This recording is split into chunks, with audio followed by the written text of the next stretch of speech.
o Estado tem de prisão perpétua, trabalho forçado, tudo para proteger o vagabundo, né? E aí eu fui e comecei, né? Prisão perpétua e tal, não pode pena de morte, não pode prisão perpétua, não pode trabalho forçado, não pode expulsar as pessoas do país, se ele for um brasileiro nato e tal, uma série de coisas de proibição, não pode. Aí eu fiz uma análise econômica e escrevi à luz da teoria malthusiana.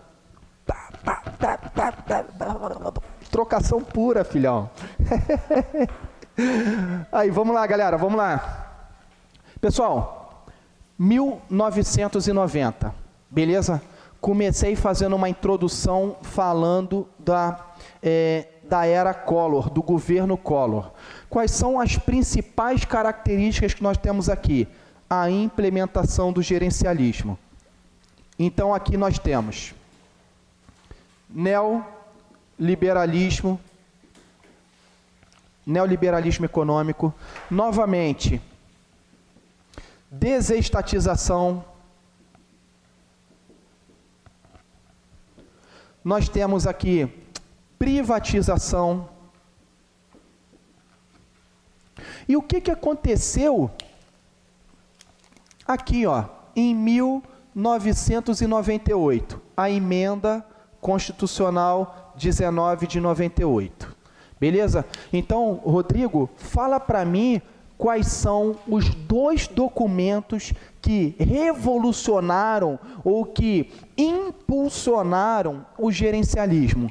Primeiro deles, nós temos aqui o Plano Diretor da Reforma do Estado, que foi feito pelo ministro Bresser Pereira, isso aqui em 1995. Pessoal, vocês têm que dar uma lida, coloquei na apostila para vocês, sobre o plano diretor da reforma do Estado. Porque é neste plano diretor que ele fala assim, ó, existem serviços que são próprios do Estado, típicos do Estado, eles não podem ser delegados. Existem outros que podem ser delegados. Existem serviços que são competitivos, que o Brasil tem que bombar. Exemplo, industrialização. Então, e esse plano diretor da reforma do Estado, ele vem fazendo essas categorizações, essas categorias. Beleza? Outra coisa que aconteceu é isso aqui, ó. Emenda Constitucional 19 de 98. Galera, por que o gerencialismo ele foi profundamente afetado pela Emenda Constitucional de 98? Porque foi aqui que nasceu o princípio da eficiência.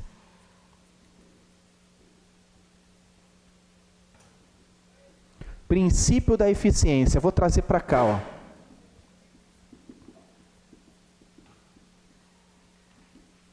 Eficiência. Galera, vocês estão lembrados o que era a eficiência na administração burocrática?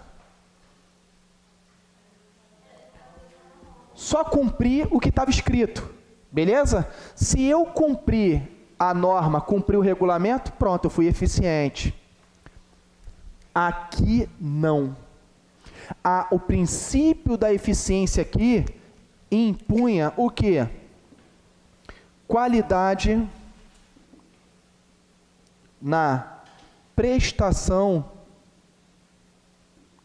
do serviço público.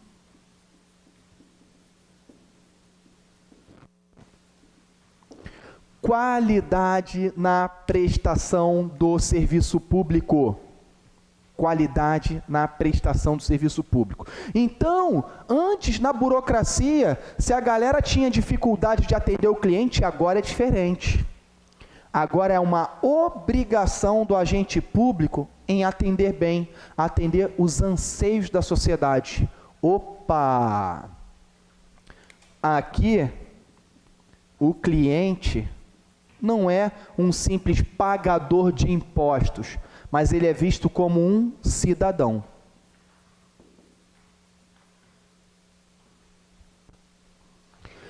Princípio da eficiência impõe que o agente público haja com economia. economicidade.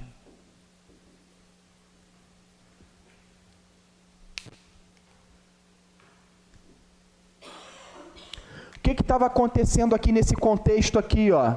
Início da década de 90. Estado mínimo. Beleza? Oi, mãe.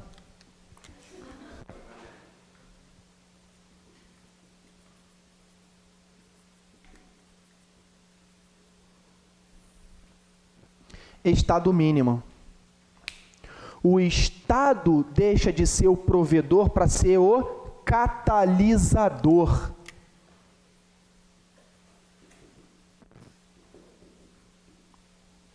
Catalisador.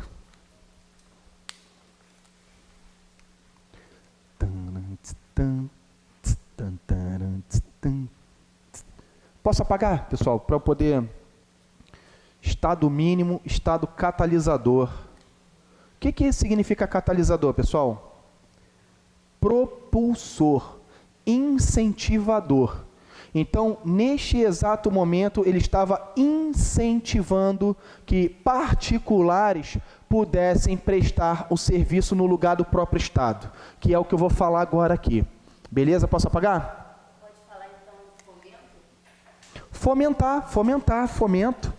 Aqui, ó, vem comigo. Vem comigo,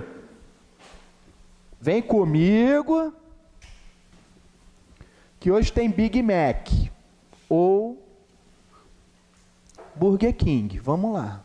Rodrigo, essa é a explicação do princípio da eficiência não ser explícito da licitação. Isso. Olha só o que acontece no caso da licitação, pessoal. No caso da licitação. A Constituição Federal, aqui, ó,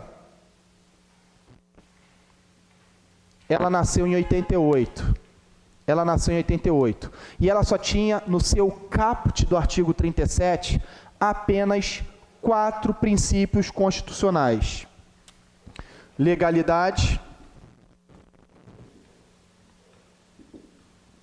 impessoalidade, moralidade e publicidade.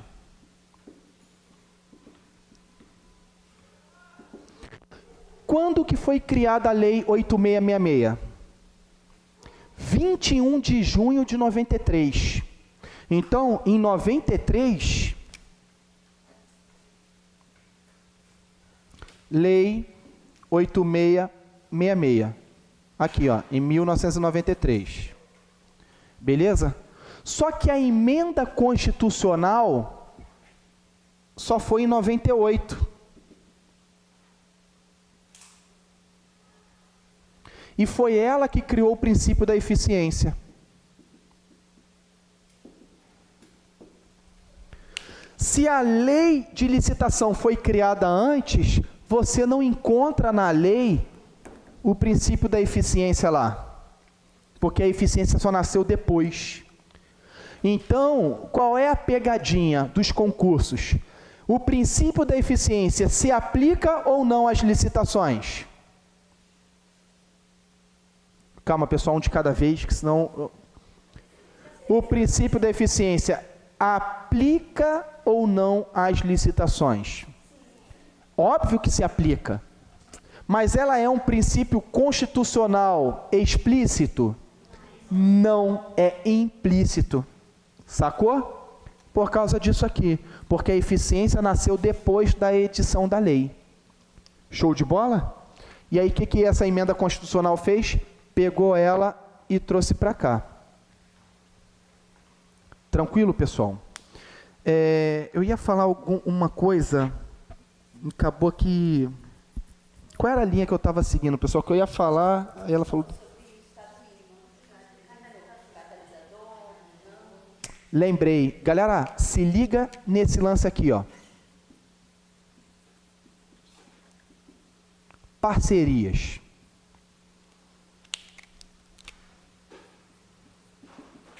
Questão de prova, hein?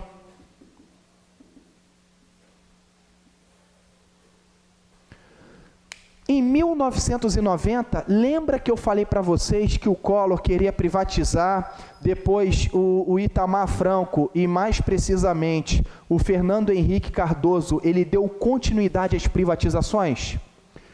O Estado, ele começou a trazer parceiros para atuar no serviço público. Então, hoje, o serviço público, eu vou apagar aqui para mostrar para vocês o organograma do serviço público. Quem são os prestadores do serviço público após essas parcerias com o Estado mínimo? É o que eu vou desenhar agora no quadro. ¿Yo puedo? Que eu também sou bom no espanhol, hein? ¿Puedo? Sí? Ok, já mando para o inglês. Ó. Esse moleque é doente, cara.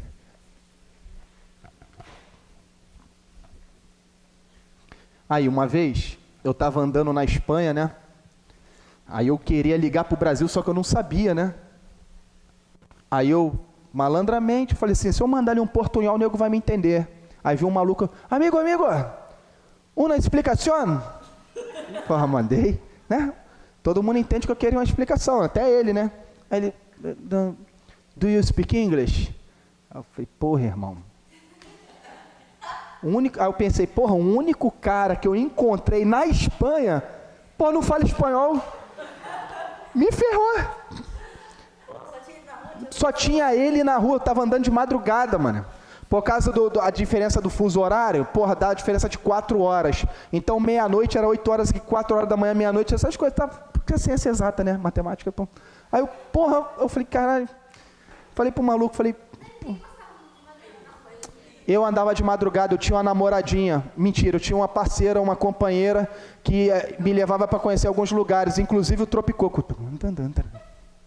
Porra, moleque. Aí eu, deixei a garota no ponto, quando fui perguntar pro maluco, do you speak English? Falei, pô, irmão, do you speak English? Aí, galera, vem comigo.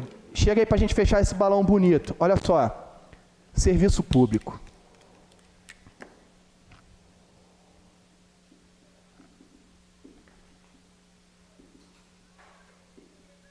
Carla, já passou por esse problema lá no Bar da Vilma? De você chegar pro cara, oi, tudo bom, gatinho? O cara, do you speak English? Carla Katz? Não.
Galera, olha só, vamos dar uma olhadinha para este quadro, que esse quadro aqui, ele nos passa muitas informações.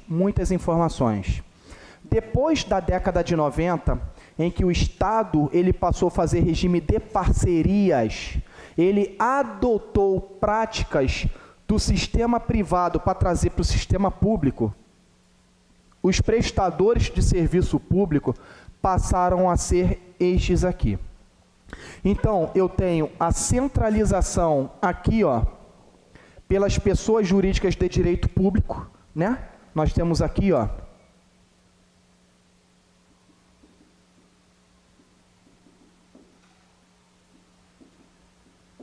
que são, né, as pessoas políticas.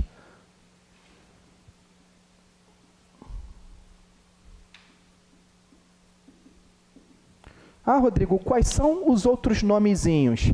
Entes federados, entidades federadas, entes federativos, qualquer coisa desse aqui, ó. Pessoas políticas. Nós temos aqui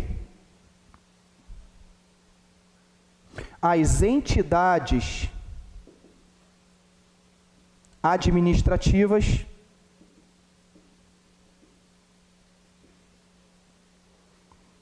beleza? E essa descentralização é por outorga. Outorga. O que quer dizer a outorga? É uma descentralização feita por lei. E além de ser uma descentralização feita por lei, estas pessoas aqui, elas são as donas e as executoras do serviço público. Então, o Carvalhinho é um autor que não aceita isso, mas todos os outros autores na doutrina majoritária, esses caras aqui, eles são os donos do serviço e os prestadores do serviço. Beleza? Então, aqui o camarada, ele tem a propriedade e a execução do serviço. Propriedade e execução. Propriedade e execução do serviço. Bom, outra forma de descentralizar é a delegação. A delegação, ela pode ocorrer de duas maneiras.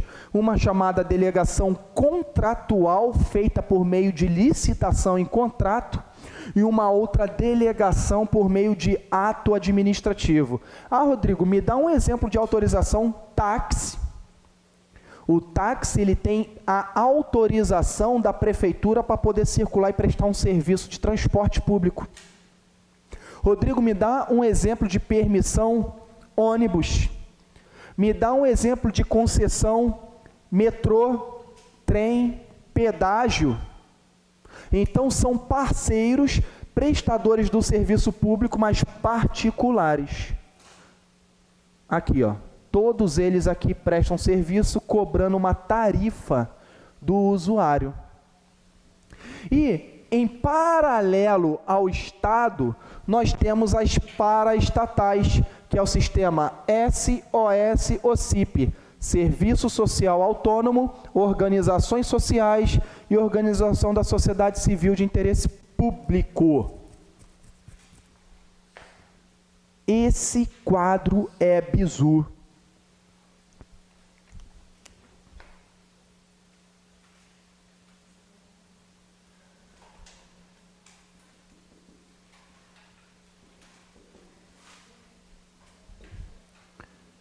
Exige licitação.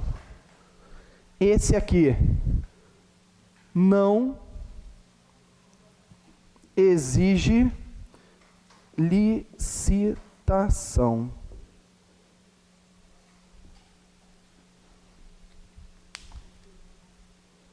Não exige licitação. Ato administrativo. Você chega na prefeitura, solicita e a autoridade competente lá então, por meio de um ato, ele autoriza você a executar ou não o serviço ou ocupar um espaço público.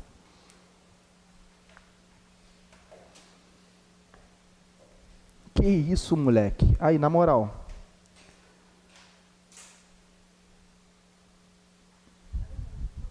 vou apagar não.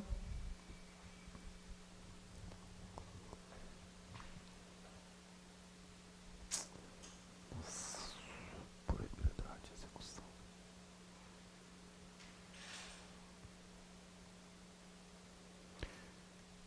Pessoal, deixa eu escrever uma outra coisa aqui. A diferença da outorga para a delegação é que a descentralização aqui é feita por meio de lei. Aqui ela ocorre ou por meio de contrato ou por meio de ato. Aqui os prestadores do serviço público, eles não têm a propriedade do serviço, somente a execução. Somente a execução.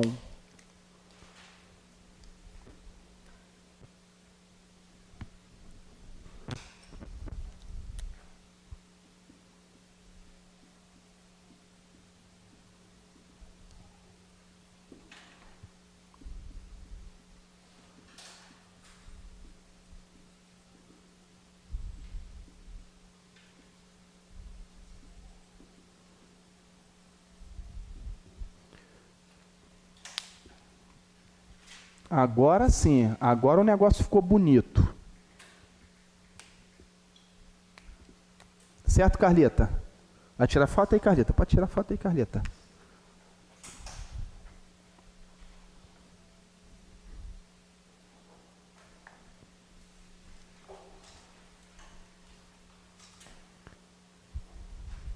Por que na faculdade nego não ensina assim, né, cara? Porra, maluco, qual a dificuldade que os caras têm, meu irmão? Né, Carla? Não sirvo para ser professor de faculdade não, Carla. Eu acho que não sirvo para ser professor de faculdade não. Na moral, aluno comigo ia, ó...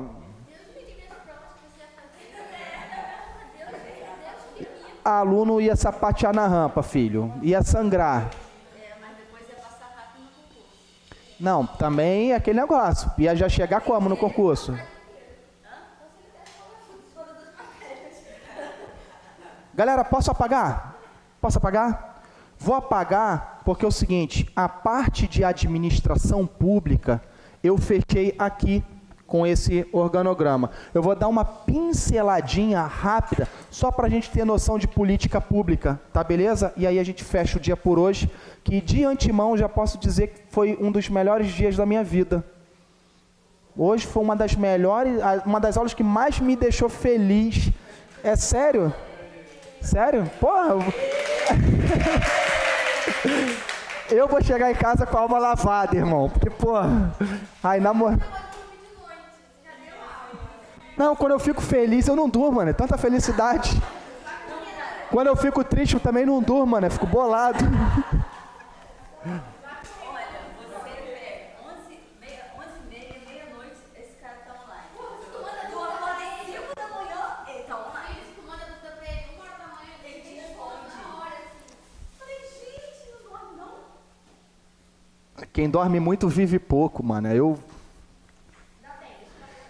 Aí, eu falei pro Duarte outro dia, eu falei assim, Duarte, quando eu morrer, né, se eu for na sua frente, você pode chegar lá na minha lápide e falar assim, rapaziada, eu quero uma parada aqui pra falar pra vocês.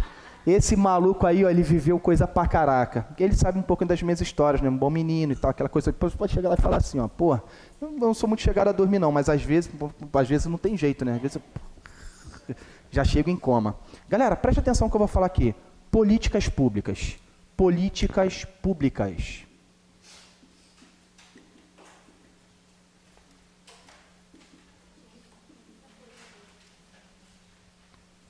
Políticas públicas. Galera, o que são políticas públicas? O que são políticas públicas? Eu vou escrever uma definição e com essa definição você vai jogar para a massa do sangue e não vai esquecer. Olha só.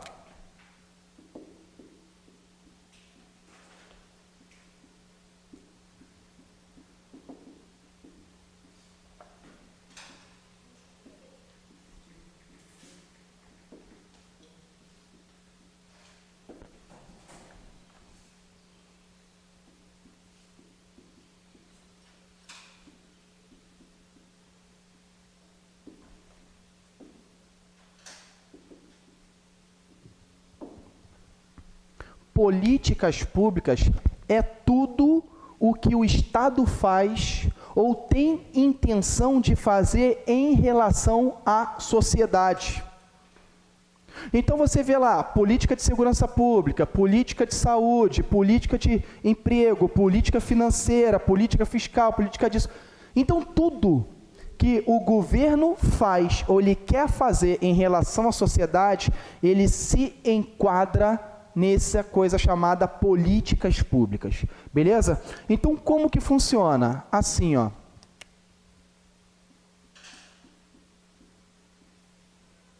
O governo, pessoal, ele levanta os problemas.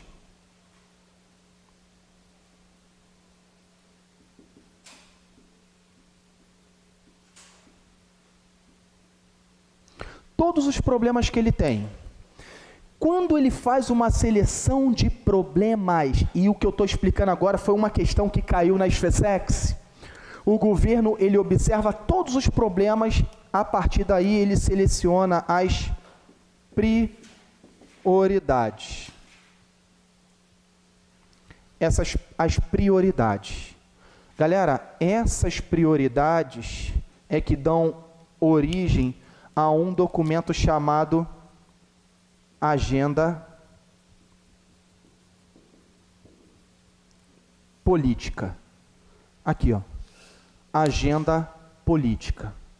Então, o que é a agenda política? É uma ordenação ou um ordenamento de prioridades a serem executadas pelo Estado em relação à sociedade.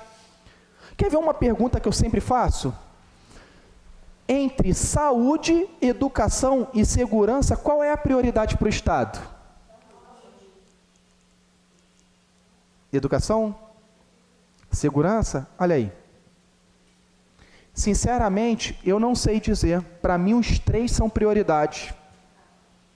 Então, é muito comum você observar programas que estejam inseridos nessas três áreas que eu falei. Saúde, educação, segurança. Galera, essa agenda política, ela vai estar enquadrada aqui, ó.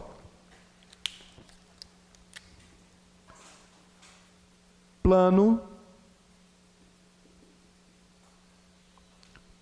plurianual. Aqui, ó.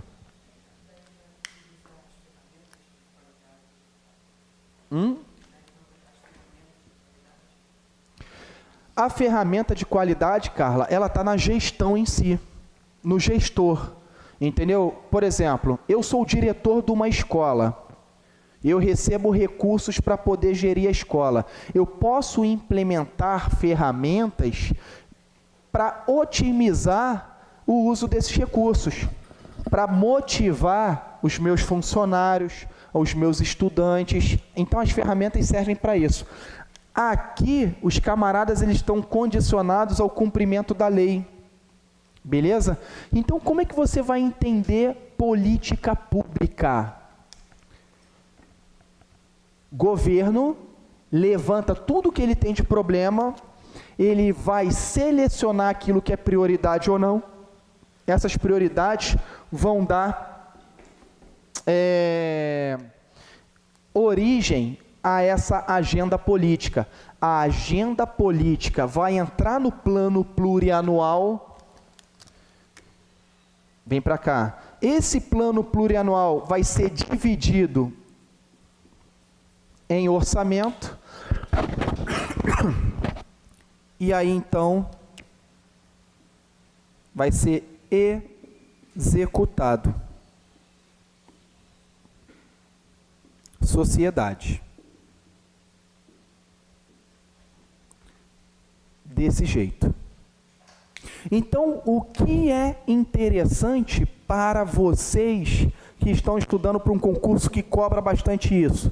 Eu coloquei na apostila e foi uma questão de prova. Atores políticos. Vocês precisam ler e saber quem são os atores políticos que estão inseridos aqui nesse contexto. Só quem faz política pública é o governo? Foi uma pergunta de prova. A sociedade, ela participa da execução da política pública? Não. Ela não executa, ela pode participar da elaboração. Vocês querem ver um negócio? Olha uma questão que... Olha aqui, ó, vou botar aqui, ó, nesse cantinho aqui, ó. Aqui, ó. A lei de responsabilidade fiscal,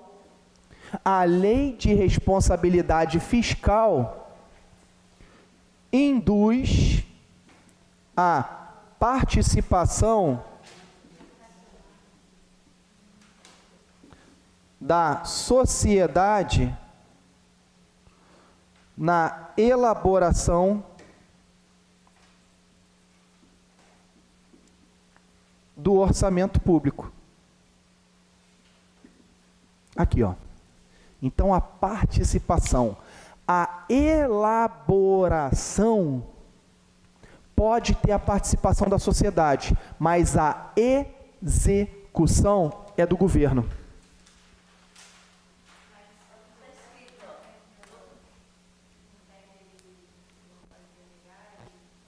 Não, mas o governo, olha só, o executor é ele. A princípio, sim. A princípio, sim. No aspecto orçamentário até aí, sim, à medida que ele vai mandando dinheiro para a OS, OCIP e tal, aí já entra a execução dos parceiros. Mas até o momento do plano político é o governo. Beleza? Quando ele manda dinheiro para a OS, para a OCIP, para o Serviço Social Autônomo, para isso, para aquilo outro, aí a execução na ponta da linha é descentralizado. Beleza? Aqui, galera. É isso aqui. Então, Rodrigo, quando eu estou estudando para o concurso da SFSEX, o que eu tenho que entender? Aqui está escrito assim, ó, vou traduzir, hein? A lei de responsabilidade fiscal induz a participação da sociedade na elaboração do orçamento público. Beleza? Posso apagar aqui, galera?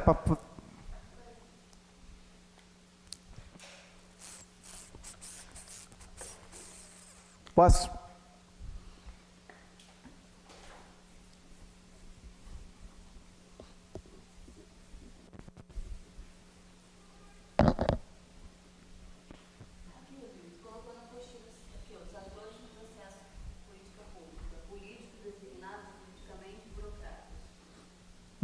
Uma piramidezinha, coloquei o desenho da pirâmide. É isso aí. Só que eu coloquei um outro desenho também. Aqui, ó, esse gráfico acima aqui, ó. Esse gráfico foi o que caiu na prova. Esse gráfico é o que você tem que decorar. Vai cair de novo na prova. Vocês podem ver na apostila que abaixo da pirâmide tem um gráfico. O de cima, aí, ó.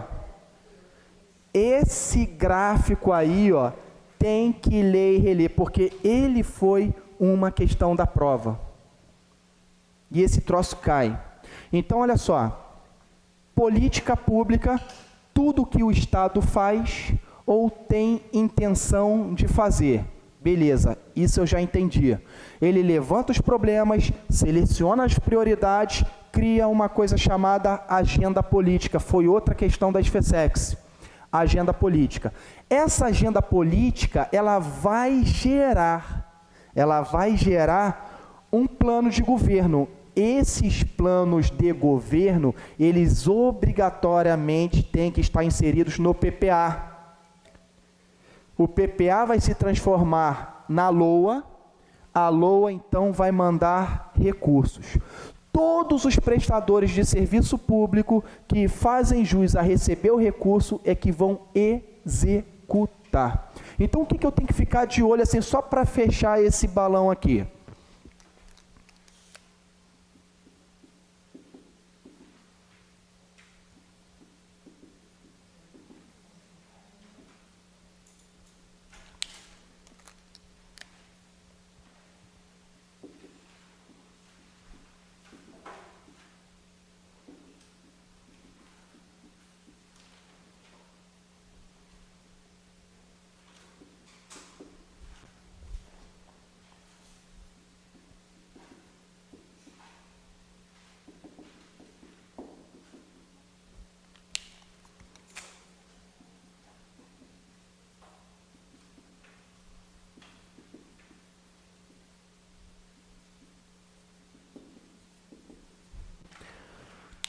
Hoje, quem faz o controle externo das políticas públicas? Tribunal de Contas da União, que auxilia o Congresso Nacional, porque envolve dinheiro, a sociedade, a mídia, a imprensa. Então, são os principais atores aí no processo de controle externo. Controle interno, principalmente a antiga CGU, Controladoria Geral da União, que agora tem o nome de Ministério da Transparência, né? Aqui, ó. Controladoria Geral da União, que agora tem o nome de Ministério da Transparência. São os mecanismos principais de controle da execução das políticas públicas. Porque aqui é que vai sair a ferpela para financiar os programas de governo.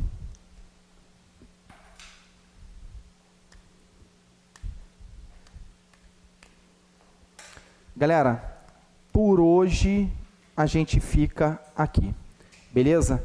Então, agradeço a vocês aí por mais esse período que nós passamos. Espero ter ajudado e eu, como disse, estou saindo bastante feliz porque eu falei de um assunto que eu gosto pra caramba. E hoje eu pude ser um pouco mais detalhista do que eu comumente sou, tá bom? Semana que vem eu vou olhar lá, não sei, mas acho que vai ser logística e... Logística e mais alguma outra coisa lá. Você podia falar alguma logística é grande, né? Você podia falar alguma coisa de peso. Gente, não temos tempo para tudo, né? É tudo muito grande. Então, pessoal de casa, um beijo no coração, bom estudo para vocês. A gente se vê aí até domingo que vem. Valeu!